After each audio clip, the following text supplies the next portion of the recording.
Ayan, so yaman na rin po, narito na po ang ating pinakamamahal na si Yorme Isko Moreno. Tayo po ay magsisimula na sa ating munting palatuntunan. Muli po, we would like to acknowledge the presence of our visitors this afternoon. We have our Acting District Director, TESDA Manila District Office, Paul John Ramos. We also have, I think, from our MDSWD, nandito rin po sila. Maraming salamat po sa paglaro. Ang ating pong livelihood skill training sa barangayan ay formal na ilulunsad ngayon at mamaya po malalaman ninyo sino nga ba ang magiging beneficiaryo ng gawain ito. So huwag na po natin patagalin. Ating pong tinatawagan si Acting District Director ng TESDA Manila, Paul John P. Ramos.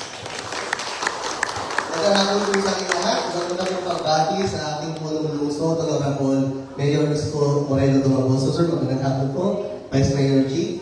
Maraming salamat po sa suporta na binibigay niyo sa TESDA Manila para maisatatuparan po itong ating proyekto. Actually, ito na po yung pangatlong beses na tayo po sa TESDA Manila sa pangunguna po, of course, ang ating Secretary Kiko Benitez na mapagkalooban tayo na mabahagian ng mga toolkits tulad po nito mga nakikita nyo sa aking lingkuran para po sa ating mga kababayan dito sa lungsod ng Maynila. So ito po proyekto na po ito, ang mga toolkits ay gagamitin natin sa pagkandak ng livelihood trainings, no, para po sa iba't ibang barangay. Kaya po sa katuparan ng itong proyekto na tatawagin po natin Skills to Go Manila sa pamumuno po ng ating butihing mayor at ng ating vice mayor. So, mismo po kami na, kasama po ang TESDA, bababa po sa mga barangay.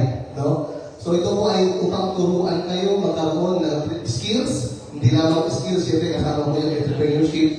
Dahil sa panahon ngayon, habang tumataas ang bilihin, ang kailangan po natin ay matuto tayo na gumawa ng paraan paano tayo makikita araw-araw, paano tayo makakakain araw-araw. So lahat po iyan sa tulong po ng ating lungsod ng Maynila ay maisasakatuparan po. No? So sabi nga po ng aming butihing Secretary Kiko Benitez, basta ang lungsod ng Maynila at ang TESDA ay sama-sama, kaya-kaya po natin lahat. Ngunit po, maraming salamat po at magandang hapon po sa inyo. Maraming salamat po, Sir PJ, at sa inyong magandang mensahe para sa lungsod ng Maynila.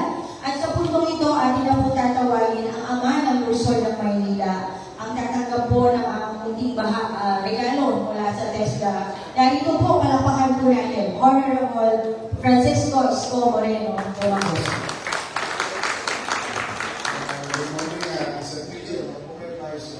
Sir PJ, thank you again.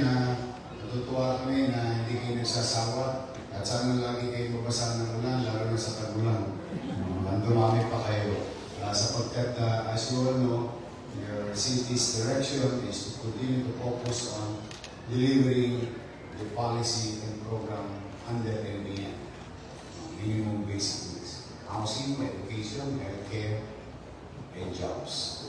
Through skills training partnered with national government like TESDA, we will achieve the fourth part of the program of the city. We will continue to invest in this, and we're very happy that the Vice Mayor is active participants in this goal for our people. So to our MDSW, Office of the Vice Mayor Chiesa, and TESDA family, to Secretary Benitez PG, Papasabi kay Secretary, thank you very much. Huwag siya magsawa. Pagka gusto niya hanapan ng hanap buhay sa buong Pilipinas, magsasawa siya sa akin sa Maynila. Marami ako pipili sa akin. But this time around, not only specific persons, individuals who made a bid, but this time it's going to be closer to our people by initiating this in the barangay level. So good luck and congratulations for our future beneficiaries of skills and equipment for them to pursue extra income or maybe business for that matter. At sana naman. Thank you very much at maraming salamat sa inyo. Manila. God bless. Thank you. Congratulations. Si Boss Mayor.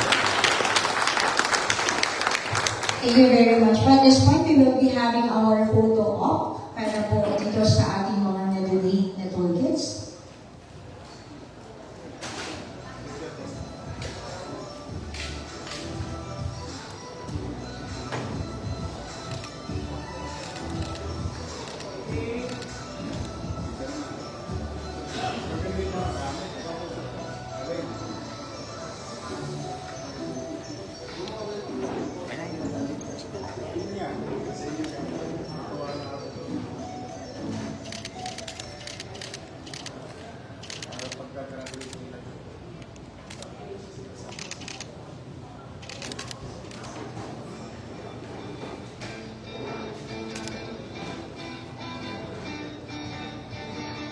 Once again, maraming salamat po sa Metro Manila District Office at sa National Government. Sa mga taong bumalo po ngayong hapon, maraming salamat po sa inyo lahat. At ang tabayanan po, Skills to Go Manila.